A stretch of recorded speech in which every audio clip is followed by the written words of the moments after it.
friends. Welcome to another episode of Lunch with a Librarian. We're going to continue reading our story of the miraculous journey of Edward Tulane, written by Kate DiCamillo, and I have the permission of Candlewick Press to read it to you. In Chapter 4, Pellegrina told Edward and Abilene a very disturbing bedtime story. It left Edward feeling just a little bit anxious at the end. So let's continue our story. Chapter 5. The house on Egypt Street became frantic with activity as the Tulane family prepared for their voyage to England. Edward possessed a small trunk, and Abilene packed it for him, filling it with his finest suits and several of his best hats and 3 pairs of shoes, all so that he might cut a fine figure in London. Before she placed each outfit in the trunk, she displayed it to him. "Do you like this shirt with this suit?" she asked him. Or, "Would you like to wear your black derby? You look very handsome in it. Shall we pack it?" And then finally, on a bright Saturday morning in May, Edward and Abilene and Mr. and Mrs. Tulane were all on board the ship, standing at the railing. Pellegrina was at the dock. On her head she wore a flappy hat strung around with flowers. She stared straight at Edward. Her dark eyes glowed. "Goodbye," Abilene shouted to her grandmother.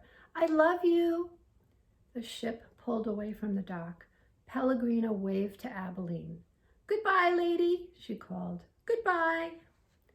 Edward felt something damp in his ears. Abilene's tears, he supposed. He wished that she would not hold him so tight. To be clutched so fiercely often resulted in wrinkled clothing. Finally, all the people on land, including Pellegrina, disappeared. Edward, for one, was relieved to see the last of her. As was to be expected, Edward Tulane exacted much attention aboard the ship. "What a singular rabbit," said an elderly lady with 3 strings of pearls wrapped around her neck. She bent down to look more closely at Edward. "Thank you," said Abilene. Several little girls on board gave Edward deep glances, full of longing. They asked Abilene if they might hold him. "No," said Abilene. "I'm afraid that he's not the kind of rabbit who likes to be held by strangers." 2 young boys, brothers named Martin and Amos, took a particular interest in Edward. "What does he do?" Martin asked Abilene on their second day at sea. He pointed at Edward, who was sitting on a deck chair with his long legs stretched in front of him. "Well, he doesn't do anything," said Abilene.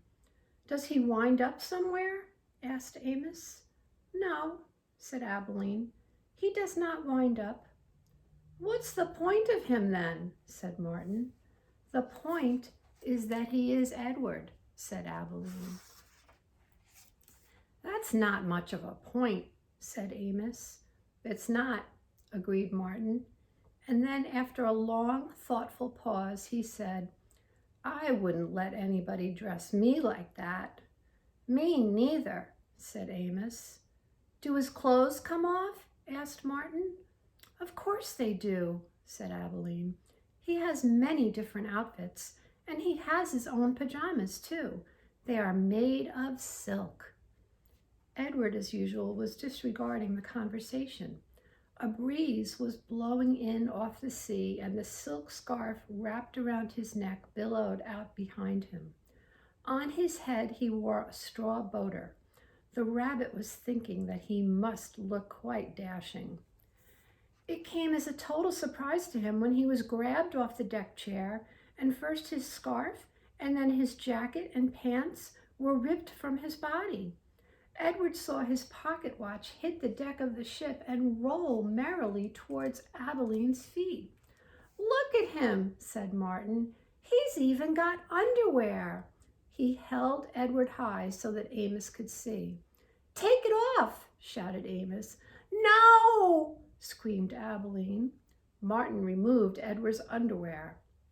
Edward was paying attention now, and he was mortified.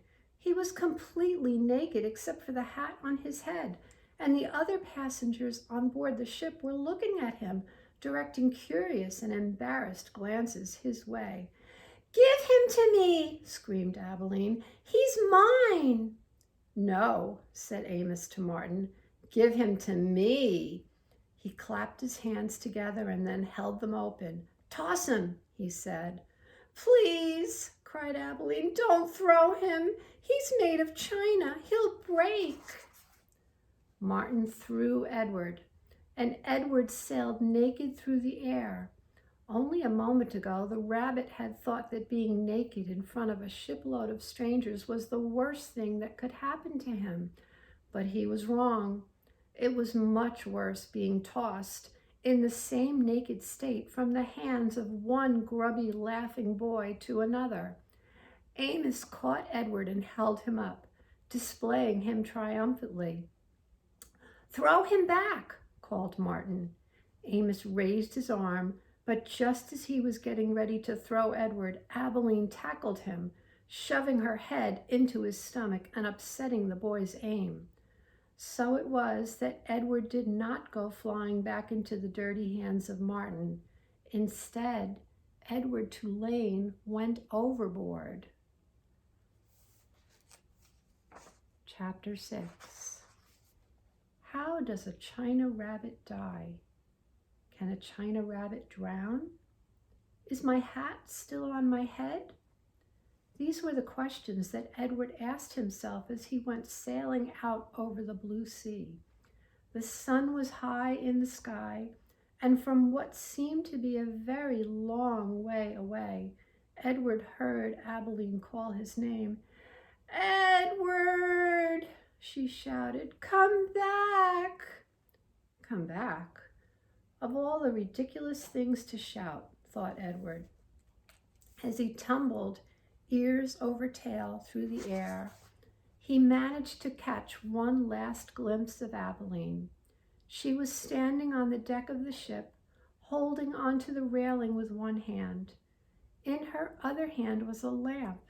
No, it was a ball of fire. No, Edward realized it was his gold pocket watch that Abilene held in her hand. She was holding it up high, and it was reflecting the light of the sun. "My pocket watch," he thought. "I need that." And then Abilene disappeared from view, and the rabbit hit the water with such tremendous force that his hat blew off his head. "That answers that question," thought Edward, as he watched the hat dance away on the wind. And then he began to sink. And here's Edward.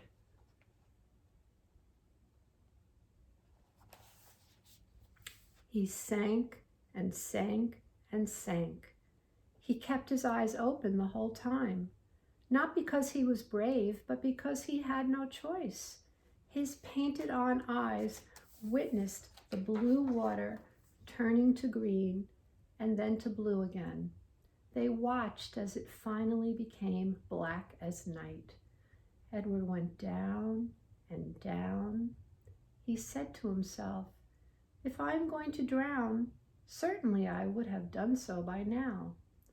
Far above him, the ocean liner with Abilene aboard it sailed blithely on, and the china rabbit landed finally on the ocean floor, face down. And there, with his head in the muck, he experienced his first genuine and true emotion. Edward Tulane was afraid. Thanks for joining me for today's episode of Lunch with a Librarian. Next time, we'll be picking up the story in Chapter 7 of The Miraculous Journey of Edward Tulane.